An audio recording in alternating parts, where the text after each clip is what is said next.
तो चलिए बढ़ते हैं आज की कहानी की ओर। दोस्तों, मेरा नाम अतुल है और मैं पंजाब में रहता हूँ। पंजाब के एक छोटे से कस्बे में रहकर मैंने ज़िंदगी के इस सफ़र को काटा तो है, लेकिन ज़िंदगी के साथ साथ मैंने कई ऐसी मुसीबतों को भी अपने सामने देखा है जो हर किसी को डरा कर रख देने का तजुर्बा रखती हैं।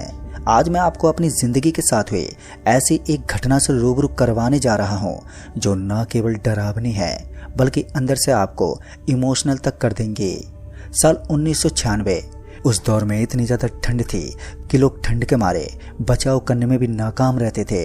ठंड की वजह से हमारे खेत को काफ़ी नुकसान हुआ था और इसी के चलते धीरे धीरे एक निराशा उत्पन्न होने लगी। किसानों को लगने लगा था कि अब खेतीबाड़ी करने में कोई फ़ायदा नहीं है। इससे अच्छा है कि वो एक मजदूरी का काम करके भी अच्छी खासी रकम कमा सकते हैं। उन्हीं में से एक मैं भी हुआ करता था। मैं भी यही सोचता था कि इन छोटे मोटे खेती बाड़ी के कामों में कुछ नहीं रखा और अब मुझे कहीं पर जॉब करके एक अच्छा खासा पैसा कमा लेना चाहिए। लेकिन इन दोनों खेत में नुकसान हुआ था तो उसकी भरपाई करना भी हमारा कर्तव्य था। तो हमने सोचा कि क्यों ना अब हमारे खेत में हुए इस खेती बाड़ी के नुकसान की भरपाई के लिए हमें गांव के सरपंच से कोई सहायता लेनी चाहिए।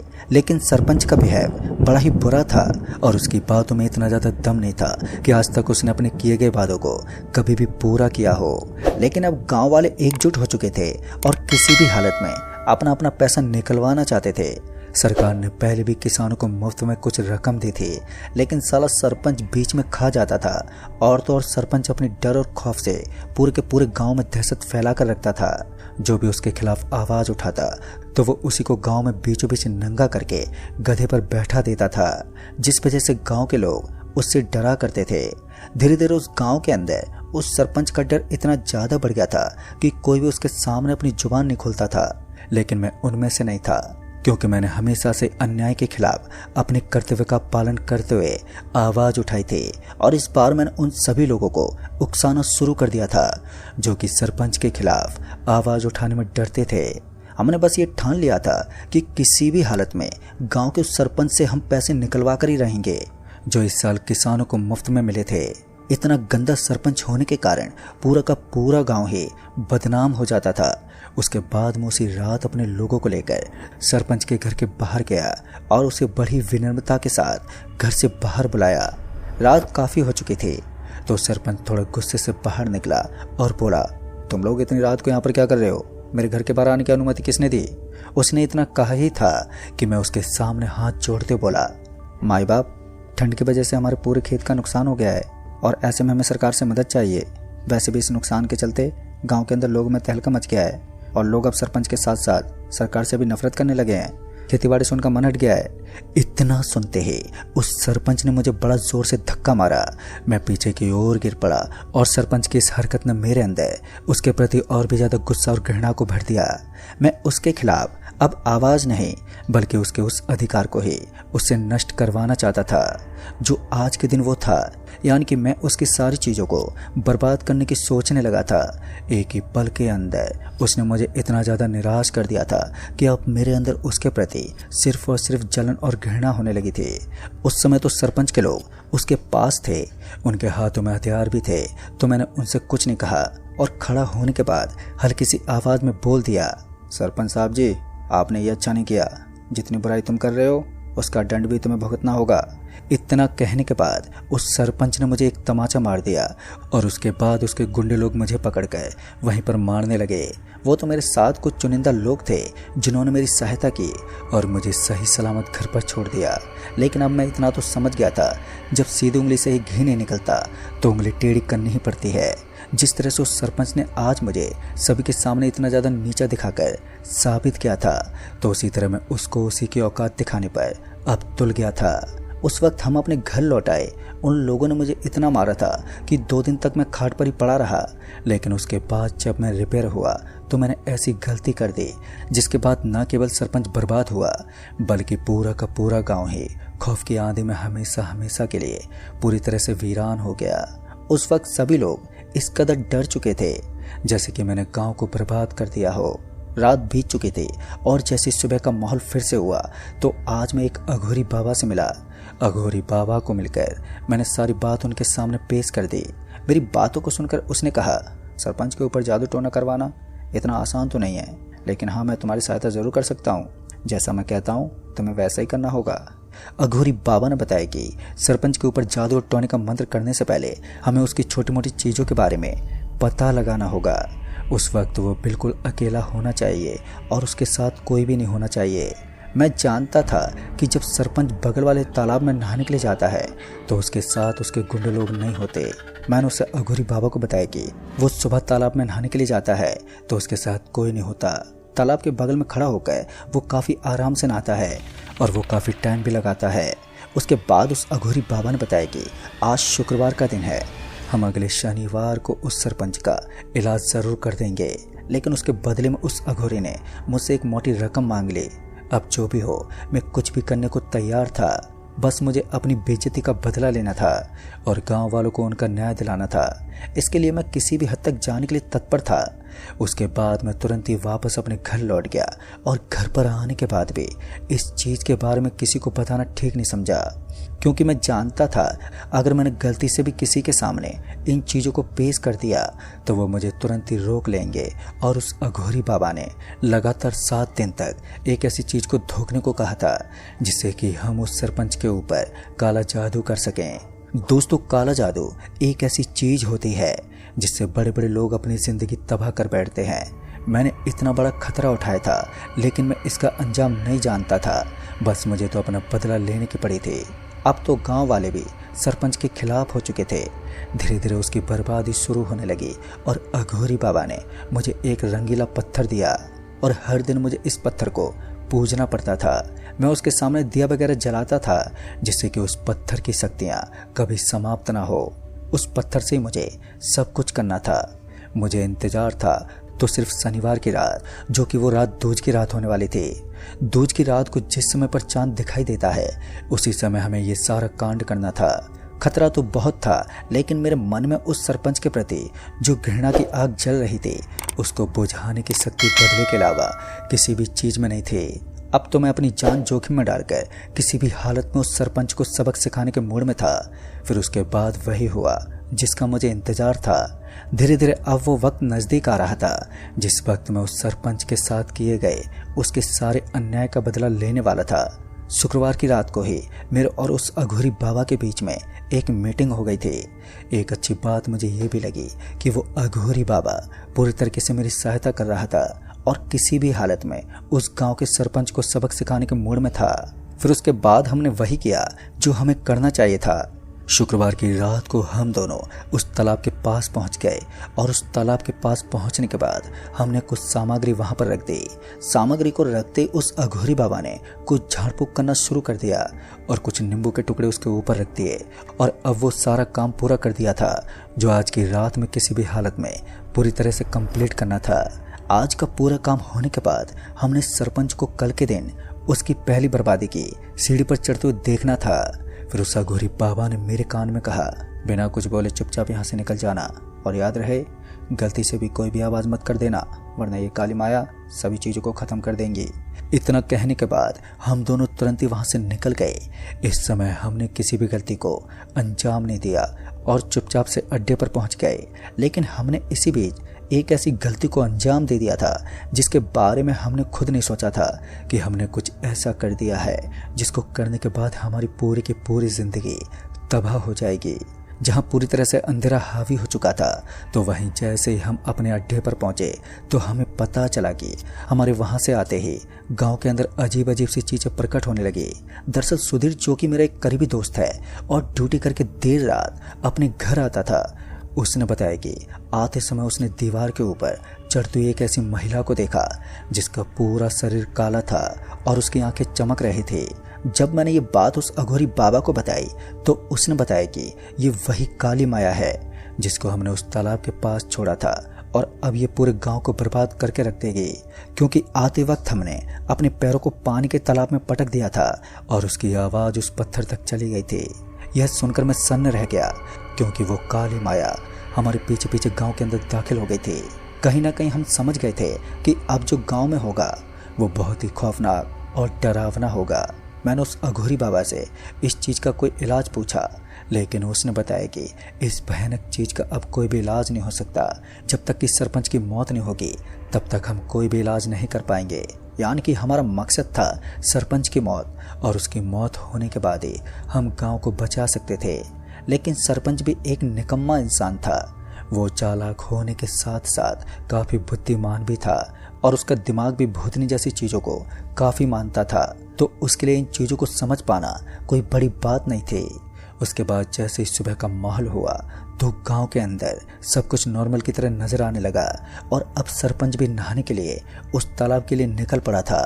तभी उसकी मुलाकात कुछ लोगों से हुई, और मुलाकात होते उन लोगों ने बताया कि गांव के अंदर एक अजीब सी दहशत फैली हुई है। लोग बता रहे हैं कि उन्होंने किसी प्रेत को देखा है। ये सुनकर वो सरपंच एकदम से बोल पड़ा कि जिसने भी भूत को अपनी आंखों से देखा है वो उसके सामने आए, और उसके बाद एक अंकल जी को उनके सामने पेश किया गया। उस अंकल जी ने बताया कि उसने रात को दीवार के ऊपर उल्टी चलती एक महिला को देखा है जिसका पूरा शरीर काला था। और ये सुनते वो सरपंच समझ गया था कि दूज की उस रात को किसी ने बड़ा जादू टोना किया है, और अब धीरे धीरे उसके गांव के ऊपर कहर मंडराने लगा है।